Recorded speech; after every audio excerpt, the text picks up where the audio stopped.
Last week we talked about how Esther had a defining moment.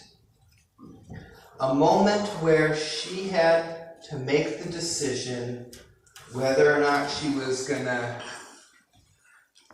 be recognized as a part of God's people or if she was going to remain separate. She had that moment where she was either in or out. To reveal who she is, she's going to petition the king, though it is not entirely safe to do so. And so we're going to see a little bit of the results of that decision in today's sermon today. So we're going to be starting in Esther chapter 5, starting at verse 1.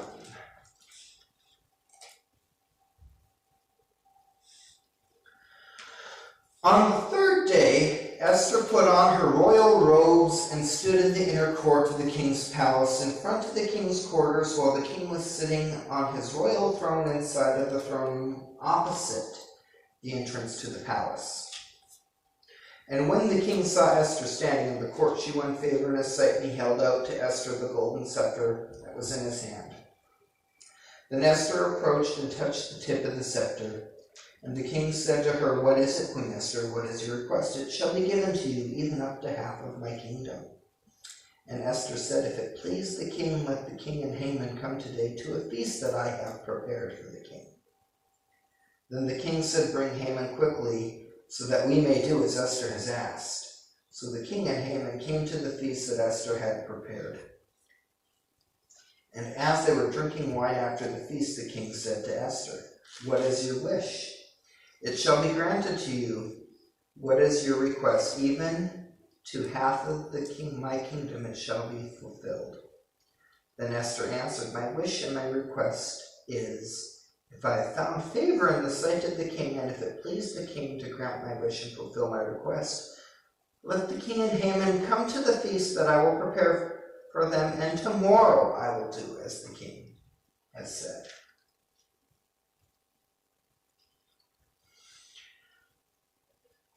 I find it very interesting how the last chapter was filled with strife and worry about what would happen when Esther entered the throne room of the king. And yet, this event, chapter 5, has no additional drama built leading up into it. It seems to have went very, very simply. And she went in and she did it and everything was okay. I find it interesting how the things which capture our attention and worry us are things that, when God puts his mind to doing it, are such very simple things that don't amount to much that don't come up to much consequence.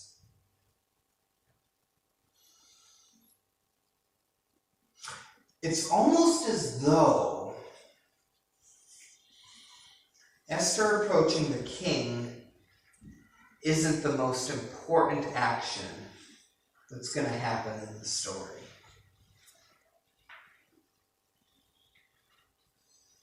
I would say we can see by how the narrator treats this event with so little regard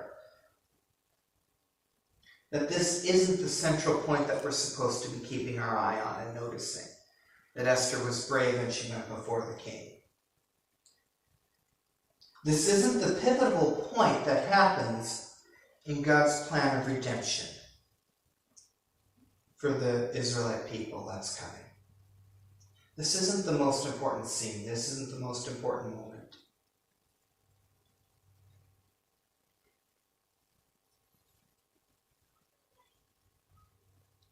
Sometimes I think it's very easy for us to get focused and fixated on one particular thing. In life, we have these moments where we're going to go before the king and do something that we see as being grand and important and pivotal to God's plan in our lives or in whatever we happen to think we're doing, and that winds up just not being the case.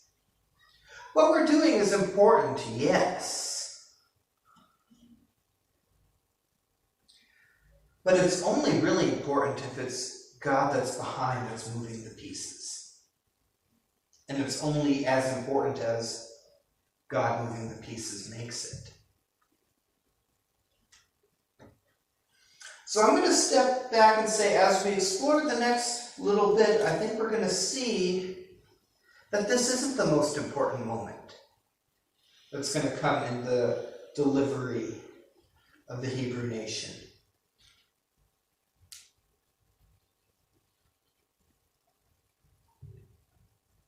So let's take a look at what Esther is in fact doing. So verse 1, it says that she puts on her royal robes. In the Hebrew, it literally says she puts on royalty. She's getting dolled up to the finest. She's using every bit of resource that she has in order to appear regal and majestic and beautiful and desirable. She is playing the Persian game of wowing with your appearance. And I kind of like the image of what she does here. She just doesn't come bursting into the king's throne room. She stands outside of the throne room. So every time the door is open and the king, who's looking straight forward, sees the doors open and he can catch a glimpse of her moving about. Till eventually the point that the king makes the decision to call her in. She's captured her interest, captured his interest before she even walks into the throne room.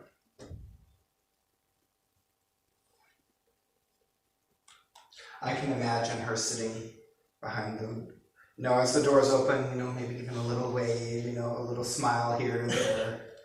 All those little subtle things that she does to attract his attention.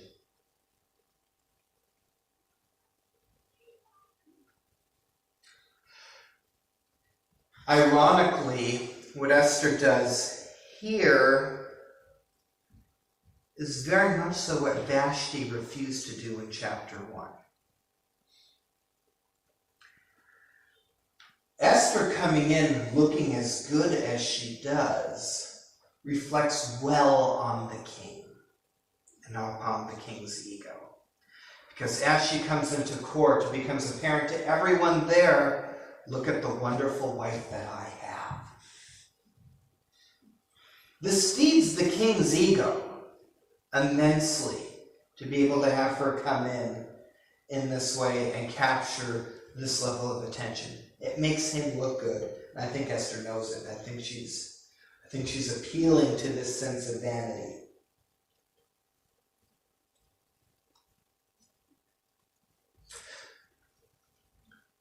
The king offers her up to half of the kingdom. Now, most scholars looking at this don't suggest that this is a literal, you can have half of the kingdom, but it's a statement that means whatever request you make is not too difficult for me to meet. I rather suspect if she would have said, oh, okay, I'll take half the kingdom, see ya. I rather suspect he would not have been pleased with her, and this wouldn't have gone well.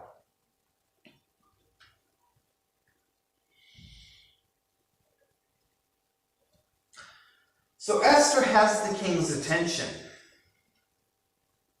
and she has the king's favor. Why does she drag out her request?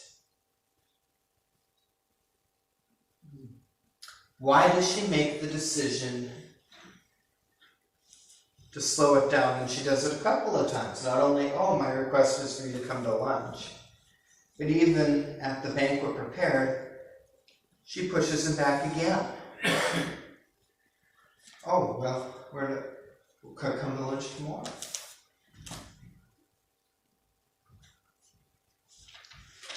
I think there's a couple of things that Esther has to navigate that are very tricky in this exchange. When you think about the situation that she's in and who the king is.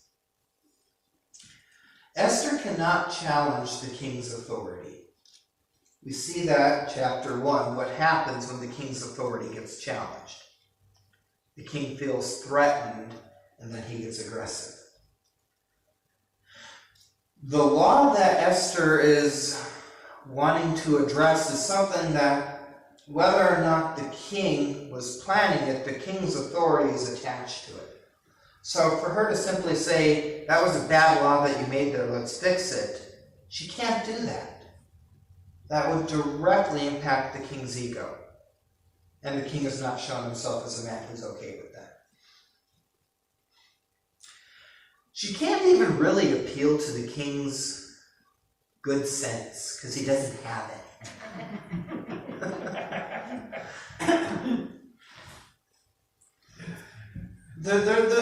There's no way of her saying, well, you don't really want to do this because of all of these sorts of things. The king doesn't care. So logic's out. She can't use logic. And she needs to distance the king from his responsibility and his power that she's made, because if she makes it look like it's the king's fault, the king's going to get mad. So she can't do that. But she also needs this to be a complete and total victory. It would be very easy for her to reveal the situation and the king say, well, I'll protect you, you'll be okay.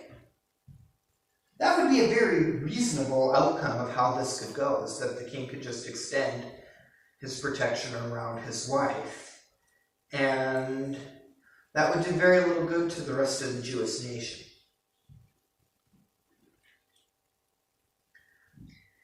And she can't even really get a promise out of the king privately, because the king's a pretty fickle person. And she knows that it's Haman who's really pulling the strings. And Haman is a relatively skilled statesman. He's able to convince the king to do what he wants him to do. So she needs to not only get the king fully committed, but she needs to take out Haman at the exact same time.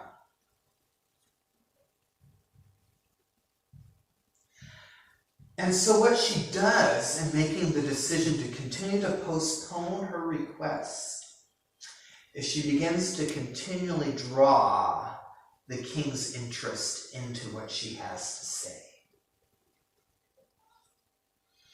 So much so that when, the next day is going to come and they're going to sit down to the banquet, he's going to ask her again for her request, and she's like, okay, I will be obedient, and I'll tell you what I want just as you want me to do. She's slowly making her speech come at the king's request. It's the king's idea for her to give her request. There's some really skilled manipulation going on here.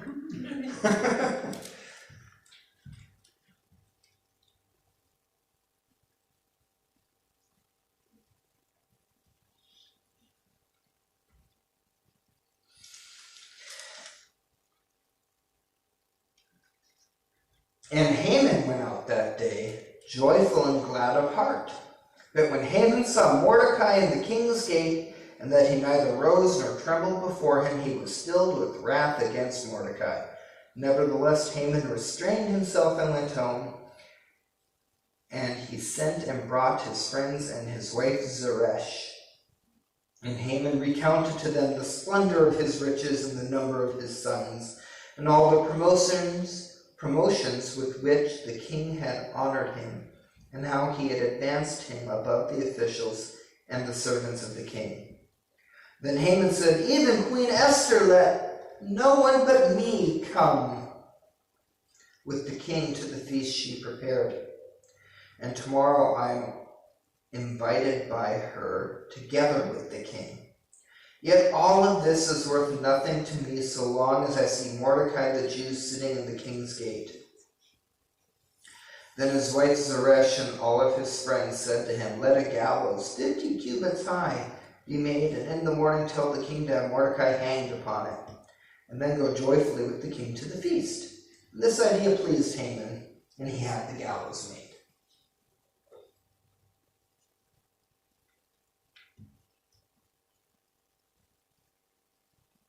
So Haman's feeling pretty good about himself. He's gotten a little bit more honor today than most.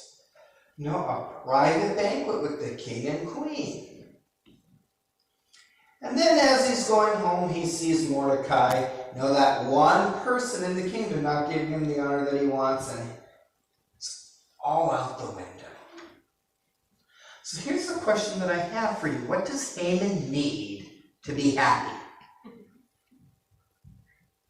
Power. He needs an awful lot of power. Being the head minister isn't enough. Let's say that Haman were to go and kill Mordecai. Do everything to Mordecai that he wants to. Do you think Haman's going to be happy afterwards? No. Yeah, I don't think Haman's going to be happy afterwards either.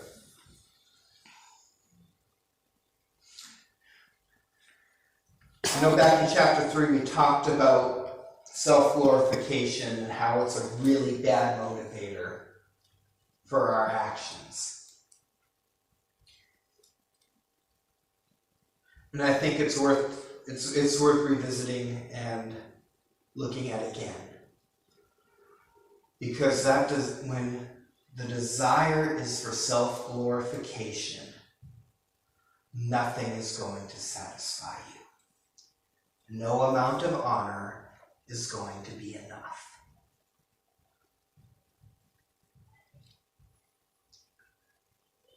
And not only that, but the blessings and the good things that you have and that you experience in your day-to-day life will become worthless. You will fail to appreciate and enjoy the good things in your life.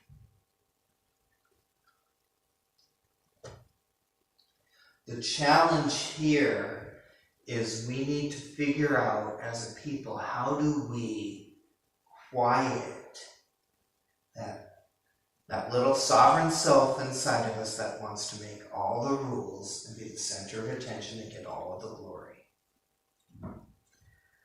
We need to learn to say no to that little person inside of us. Because when we pander to him, we can't ever make him happy.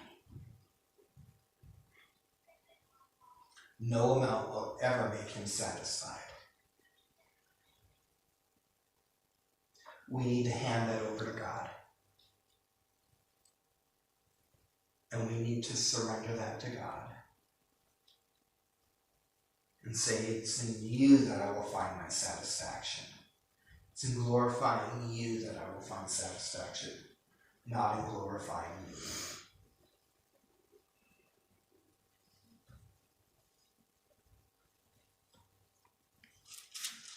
We've heard the story of Esther so many times that sometimes we've heard the story so many times that we look at chapter 5 and we see and we know what's going to happen. But if we were to stop the story at the end of chapter 5, we would come to the realization that even though Esther has gone before the king in boldness, chapter 5 ends with Haman closer to his goals, and Haman's plan advanced, despite what the queen has done. The current trajectory of affairs is that Mordecai will be killed the next morning before Esther has the time to approach the king. We're looking at the arc of the storyline. Haman is this close to getting where he actually wants to go. The Chronicles, and they were read before the king. And it was found, written, how Mordecai had told about Bigthana and Teresh, two of the king's eunuchs, who guarded the threshold, and who had sought to lay hands on King Ahasuerus. And the king said, what honor or distinction has been bestowed on Mordecai for this? What honor or distinction has been bestowed on Mordecai for this? And the king's young men who attended him said, nothing has been done for him. And the king said, who is in the court? Now Haman had just entered the outer court of the king's palace to speak to the king about having Mordecai hanged on the gallows that he had prepared for him. And the king's young men told him, Haman is there standing in the court. And the king said, let him come in. So Haman came in, and the king said to him, what should be done to the man whom the king delights to honor? And Haman said to himself, who would the king delight to honor more than me? And Haman said to the king, for the man whom the king delights to honor, let royal robes be brought, which the king has worn, and let the horse that the king has, and the horse that the king has ridden, and whose head a royal crown is set. And let the robes and the horse be handed over to one of the king's most noble officials. Let them dress the man whom the king delights to honor, and let them lead him on the horse through the square of the city, proclaiming before him, thus shall be done to the man whom the king delights to honor. Then the king said to Haman, hurry, take the robes and the horse as you have said, and do so to Mordecai the Jew, who sits at the king's gate. Leave out nothing that you have mentioned. So Haman took the robes and the horse and dressed Mordecai and led him through the square of the city, proclaiming before him, thus shall be done to the man whom the king delights to honor. This is funny, isn't it? Yeah.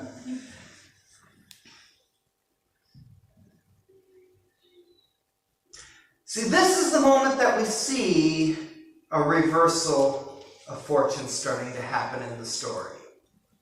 This is the moment that we see God starting to deliver. And what is the miraculous thing? The king can't sleep.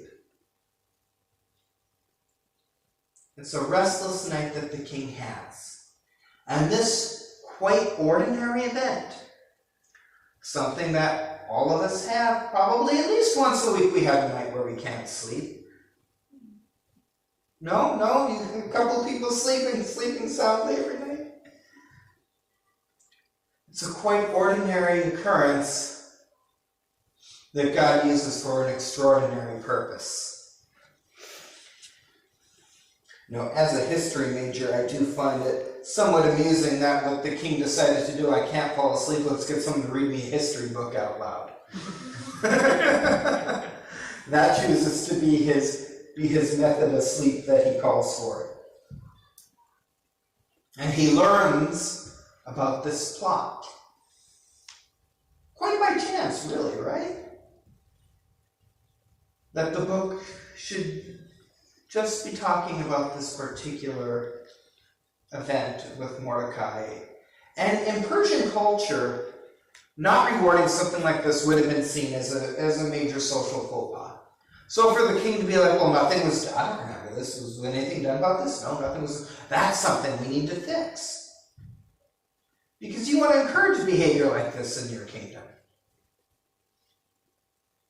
And so the king is motivated towards fixing this.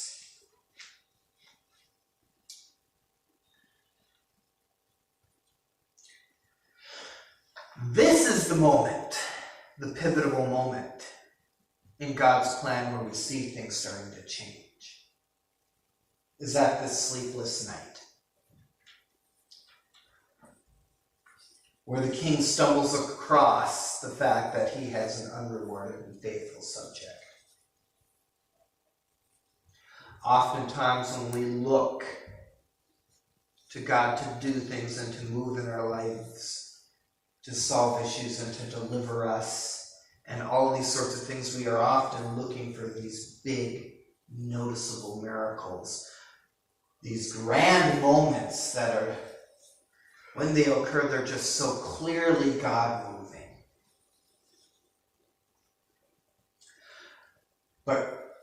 how often is it that the hand of God moving is through all of these very ordinary events that occur in our life? All of these ordinary moments. This is where God is moving. And God is working his miracles in these everyday moments.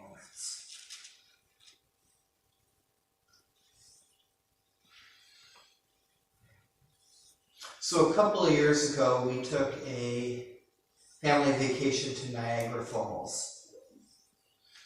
And while we were there, we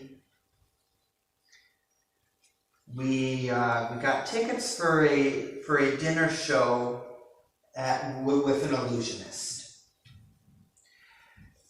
So we ordered the tickets as a package, so you get the tickets for the show, and then you got tickets for the meal out. Now, we learned after the fact to take a look at some of these deals, because what they gave us for the meal out ticket was a voucher that was worth like $50 or $60.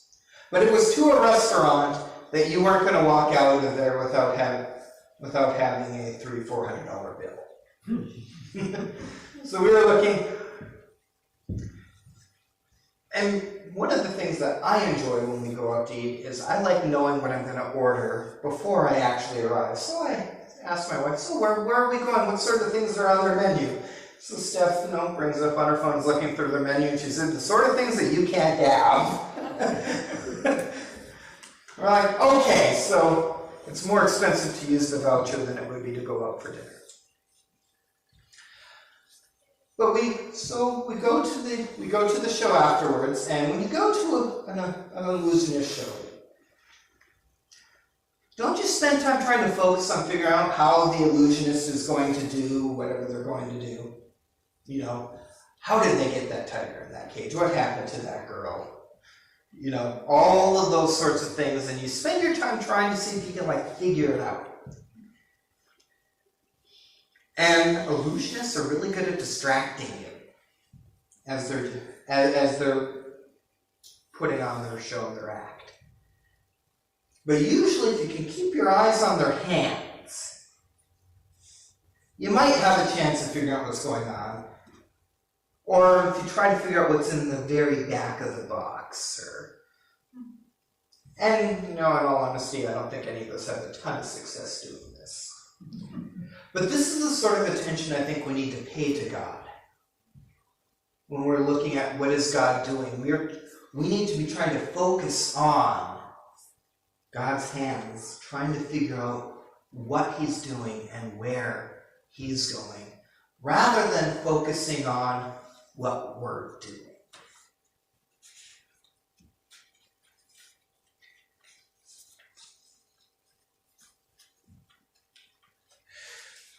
If we become a people who become more focused on what God is doing rather than on what we are doing,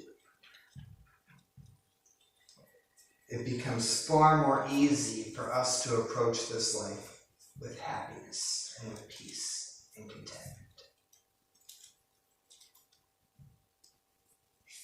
Let's start giving God credit for his miraculous power and the everyday things that he's doing, rather than giving credit to chance. Because when we begin to see God in that light, we see that record of faithfulness that God has. And it becomes so much easier to trust and rely on it. Because we can go back and say, oh, look at all of this long list of things that God did for me just this week. How much easier is it to trust him with this next thing? But this is something that we have to learn how to do. We have to learn to change how we're looking at circumstances in the world. We have to start recognizing the hand of God moving, so we can see it and follow it. And find that peace and that hope and encouragement that we need in life. When we're able to do this, we'll start recognizing things that are true. Whether we feel that they're true or not. We'll stop getting confused about things that are going on because we know it is true. The only way that we can realistically face tragedy with hope is when we have God on our side and we're able to fully trust in what He is doing. So to use a phrase from baseball, you got to keep your eye on the ball.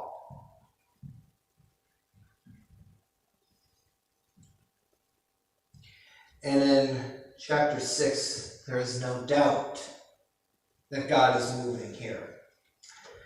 But if you're not convinced, we'll read these last couple of verses here. Then Mordecai returned to the king's gate, but Haman hurried to his house mourning with his head covered. And Haman told his wife Zeresh and all of his friends everything that had happened to him. And then his wise men and his wife said to him, if Mordecai, before whom you have begun to fall, is of the Jewish people, then you will not overcome him, but will surely fall before him. And while they were yet talking with him, the king's eunuchs arrived and hurried to bring Haman to the feast that Esther had prepared.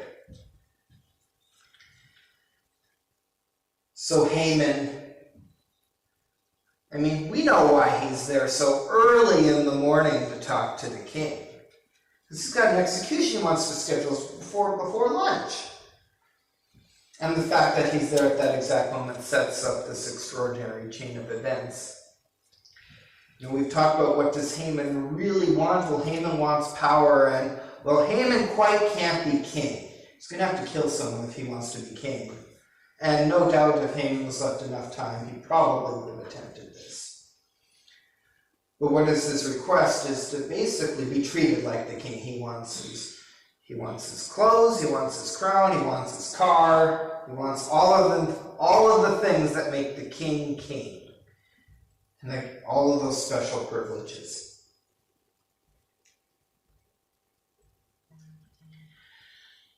I can't help but wonder if the king knew what he was doing when he asked Haman to honor Mordecai in this way. I kind of rather suspect that he didn't. I don't think the king was paying enough attention. He was probably the only person at the court that didn't know that Mordecai and Haman had bad blood. Probably the only person that didn't know that. So I'm more inclined to think this irony is on God's part here.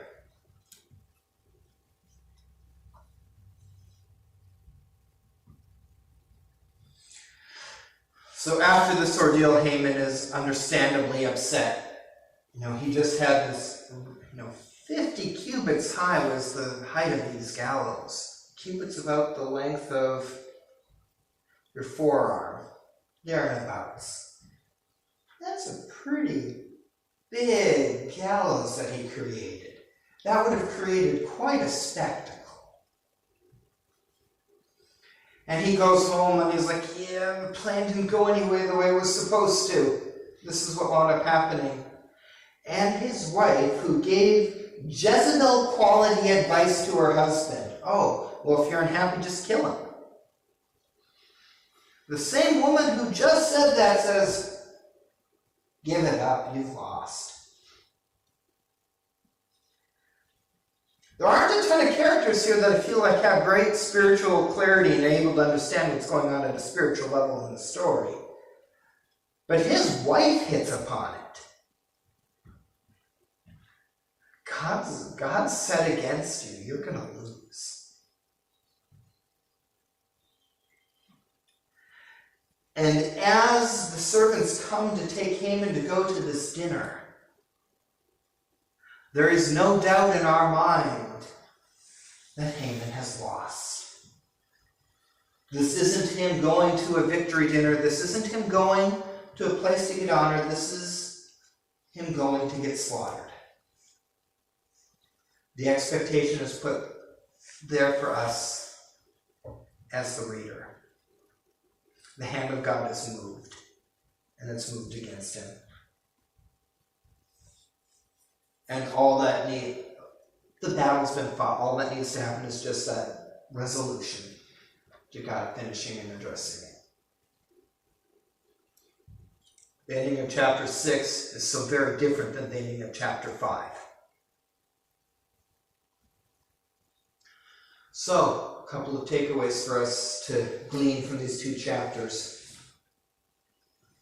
We need to keep our eyes on what God is doing rather than our circumstances and what we are doing. And the only way that we can face tragedy with hope is when we have God on our side. And when our heart is fixed on self-glorification, we'll ultimately lead miserable lives that do not recognize the blessings and the good things that we have in life, that doesn't appreciate them and doesn't get to enjoy them. Which means that we need to have less focus on us and more focus on God. And finally, it is God who saves and delivers. Esther going before the king isn't what saved, isn't going to be what's going to save her people. What's going to save her people is the fact that God chose to step up and intervene. And he did so in that sleepless night. It's when God chose to step up and intervene and do something. It even can be said that if you look at the arc of chapter 6, Mordecai and Haman are almost on level footing. One cannot help but wonder if Esther would have chosen to remain quiet. God has already established an awful lot that can be used for redemption. Esther's obedient, and she gets to be a part of what God's going to do as a result of it. But we should not be deceived. It is God who is choosing to deliver. I will close this in prayer.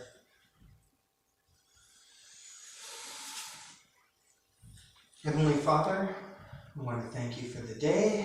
We want to thank you for the beauty that we have all around us, the wonderful care that you have taken to show us. We want to pray that we will keep our eyes fixed on you and focused on you. That we won't be distracted by the storms around us, by the things that make us feel unstable or insecure, but rather we'll keep our hope firmly planted in you and upon what you are doing.